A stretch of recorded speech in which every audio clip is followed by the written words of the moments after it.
رز وصلصة.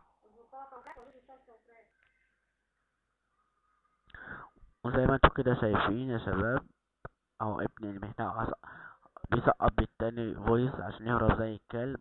عشان اول لا دخل بإيميل كريم كوك دخل بالكونفرنس، تمام، ورزعنا فوت خرج بره زي الكلب ولا يسوى اي حاجة.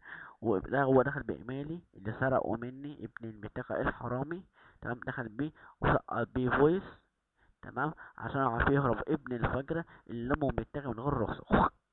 على قصة امك يا حموتي ابن المتناكة. ماشي انا كده ايه، هجيب عرض صاروخ من امك بس يا ابن المتنغى بعد الفطار، عشان حرام عليا اضيع صيامي عليك يا ابن الكلب يا وسخ، وانت ولا تسوى اي حاجة. تمام.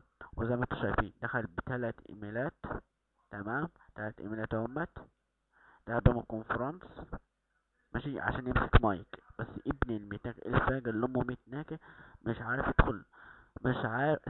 استنى بس، استنى بس، عشان زي ما انتوا شايفين كده ابن المتناغي الخوال مش عارف يمسك المايك ودخل بثلاث ايميلات ابن المتناغي.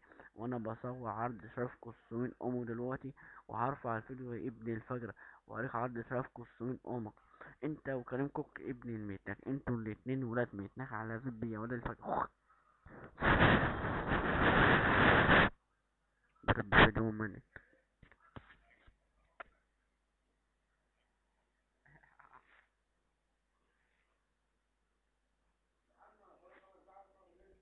نعم بابا.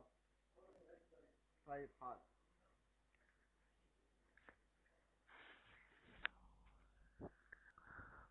اسامح يو معك.